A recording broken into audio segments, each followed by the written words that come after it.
오늘의 사연 시작합니다. 안녕하세요. 저는 30대 중반 평범한 유부남입니다. 평소 사연을 재밌게 듣고 있다가 몇 년 전에 저에게도 특별한 사연이 있어서 이렇게 제보를 하게 되었습니다. 저와 제 아내는 평소 잘 알던 대학 선배의 소개로 만난 지 2년 만에 결혼에 꼴이 나게 되었어요. 아내와 제가 특히나 잘 맞았던 부분은 둘 다 여행을 좋아하고 활동적인 성격이라 액티비티를 즐겼어요. 아내와는 여름에는 수영과 서핑보드, 겨울에는 스키와 스노우보드를 주로 즐기며 등산이나 조깅 등의 데일리 운동도 늘 함께 했습니다. 그 덕분인지 아내는 탄탄하고 늘씬한 몸매를 가졌어요. 지금도 애가 있다고 하면 다들 놀랄 정도로 몸매가 대단합니다. 본인도 그 사실을 잘 알고 있어서 연애할 때는 곧잘 몸매가 부각되는 옷을 입곤 했는데 그때마다 여자며 남자며 다들 제 아내를 힐끔힐끔 대는 게 눈에 보일 정도였죠. 이런 여자가 내 아내라는 게 너무 자랑스럽기도 했고 행복했습니다. 물론 저도 운동이 취미라 근육이나 체력에는 자신 있었습니다. 육체적인 활동으로 스트레스를 푸는 편이라 저에게는 집에만 가만히 있는 게 고역이었어요. 아내와는 결혼 후에도 늘 함께 운동을 다니다가 직장 선배의 추천으로 산악회를 가입하게 되었어요. 매주 일요일마다 아내와 산악회 활동을 하는 게 일상이 되어버렸었죠. 문제는 아내가 임신을 하면서 시작되었습니다. 처음에는 제게도 드디어 아이가 생겨서 기뻤습니다. 아내가 몰래 혼자서 산부인과를 다녀와 찍은 초음파 사진을 보여주더라고요. 여보, 이제 당신도 아기 아빠 됐어. 울먹이면서 얘기를 하는 아내를 보는데 저도 너무 울컥하면서 눈물이 나더라고요. 와, 여보, 너무 고마워. 와, 우리가 부모라니. 뭐 먹고 싶은 거 없어? 말만 해. 내가 다 사줄게. 정말 저희는 세상을 다 가진 듯한 행복감을 느꼈습니다. 하지만 임신은 정말 쉬운 일이 아니더라고요. 아내는 입덧이 심해서 잘 먹지도 못하고 몸이 힘드니 계속 화를 내고 짜증이 많아졌었습니다. 감정 기복도 심해 웃다가 울다가를 오르락 내리락 하는데 저도 점점 힘들어지더군요. 압니다. 이럴 때일수록 아내 곁에서 아내를 돌봐야 한다는 것을. 그래서 저도 최선을 다했습니다. 근무 시간을 제외한 모든 시간을 아내 곁에 있으려고 노력했어요. 제가 정성을 다해 아내를 돌보자 아내도 고맙고 미안해 했습니다. 저는 당연히 제 일을 하고 있을 뿐이라며 아내를 달랬습니다. 하지만 저도 미칠 것 같더라고요. 평일이고 주말이고 항상 집에서 아내를 돌보자니 활동적인 것을 좋아해 집에 있는 게 고역인 제게는 하루하루가 힘들었습니다. 스트레스를 풀 곳이 없어서 두통이 심해졌어요. 그렇게 타이레놀 먹으며 하루하루를 연명하고 있었습니다.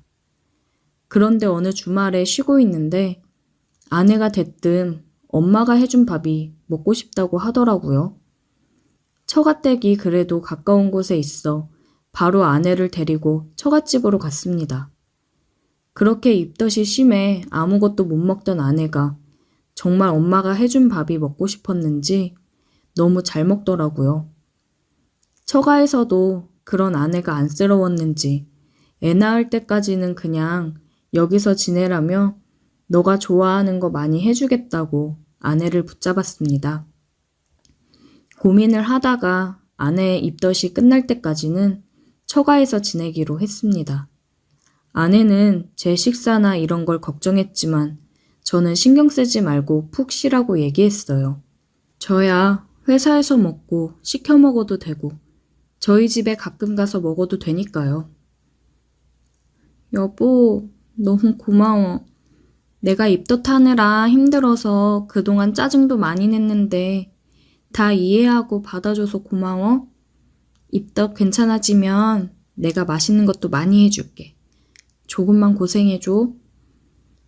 고맙긴 당연히 해야 되는 건데. 당신이 아무것도 못 먹고 힘들어하는데 내가 옆에서 해줄 수 있는 게 없으니까 미안하지. 여기서 지내면서 장모님이 해주시는 맛있는 음식 먹고 괜찮아지면 집으로 와. 내 걱정은 하지 말고 나도 자주 올게. 그렇게 아내를 처갓집에 두고 저는 집으로 돌아왔습니다. 생각해보니 결혼 후 아내가 없이 주말을 보낸 적이 한 번도 없더라고요. 그래서 막상 아내를 처가에 데려다주고 집에 오는데 좀 허전하긴 하더군요. 그래도 몸도 좀 풀고 바람도 쐴 겸 한강에 자전거를 타러 나갔습니다. 바람을 맞으며 달리는데 정말 행복했어요. 저녁에는 오랜만에 친구를 만나 한잔 했습니다. 오랜만에 맥주를 마시니 그렇게 좋을 수가 없더군요. 다음 날에는 오랜만에 산악회에 나갔어요. 아내가 임신한 후로는 나간 적이 없었거든요. 새로 들어온 멤버가 있었는데 눈에 확 들어왔습니다. 그 여자분은 야외 활동을 한 번도 하지 않은 것처럼 정말 새하얀 피부에 여리여리한 체구를 가지고 있었어요. 산행을 시작하자 다들 하나둘씩 무리를 지어 이동하는데 저와 그 여자분만 일행이 없어 자연스레 산행을 같이 하게 되었습니다. 이런저런 얘기를 나누며 산을 오르는데 그녀는 산악회를 시작한 지 얼마 되지 않았다고 하더라고요. 그래서 그런지 등산 초반부터 힘들어하길래 옆에서 부축해주며 그녀의 페이스에 맞춰 오르다 보니 저희만 많이 뒤처져 있었습니다. 그녀는 많이 미안해했지만 저는 괜찮다며 꼭 정상 등반을 해야 하는 건 아니니 무리하지 말라며 그녀를 안심시켰습니다. 결국 저희는 중간에서 내려오는 무리를 만나 함께 하산했어요. 그렇게 뒤풀이도 함께 가서 금방 친해지게 되었어요. 다음 주에도 산악회에 나가자 그녀가 반갑다는 듯이 제게 인사를 건네며 제 옆으로 왔습니다. 그렇게 매주 산행을 함께하며 우린 점점 더 가까워졌어요. 그러던 어느 날 그녀에게서 연락이 왔습니다. 산악회 단톡방에서 저를 보고는 저에게만 따로 연락을 했더라고요. 토요일에 시간이 되면 산악 장비를 사고 싶은데 자기는 봐도 잘 모르니 혹시 같이 가줄 수 있냐고 묻더군요. 흔쾌히 수락했습니다. 그렇게 매주 일요일에 만나던 그녀를 토요일에도 만나게 되었어요. 처음에 그녀를 본 순간 사실 깜짝 놀랐습니다. 항상 등산복을 입고 있던 그녀를 보다가 하얀 원피스를 입은 모습을 보는데 그녀의 하얀 피부가 더 부각되어 그렇게 청순 가련할 수가 없었어요. 너무 예쁘더군요. 제가 살짝 벙쪄 있자 뭘 그렇게 서 있냐며 자연스레 제 손을 잡아 이끌더군요. 사실 산행하면서 도와주느냐 항상 손을 잡았지만 이때는 좀 묘했습니다. 데이트를 하는 것 같더라고요. 그렇게 그녀의 손에 이끌려 매장에 들어가 신발이며 스틱, 가방 등등을 샀어요. 꽤 장비가 많아 혼자 들고 가긴 무거워 보여 집까지 데려다 주었습니다. 물건을 같이 들어주다 보니 자연스레 그녀의 집에 들어가게 되었어요. 혼자 사는 집 치고는 꽤 넓더라고요. 그녀는 오늘 고마웠다며 저녁이라도 먹고 가라며 저를 붙잡았습니다. 그렇게 그녀의 집에서 단둘이 치맥을 하게 되었어요. 그녀는 제 옆에 앉아서 계속 웃으며 스킨십을 하는데 저도 아내랑 떨어져 있은 지 오래되어 금방 몸이 달아오르더군요. 그래서 저도 대담하게 그녀에게 다가갔습니다. 거부하지 않더라고요.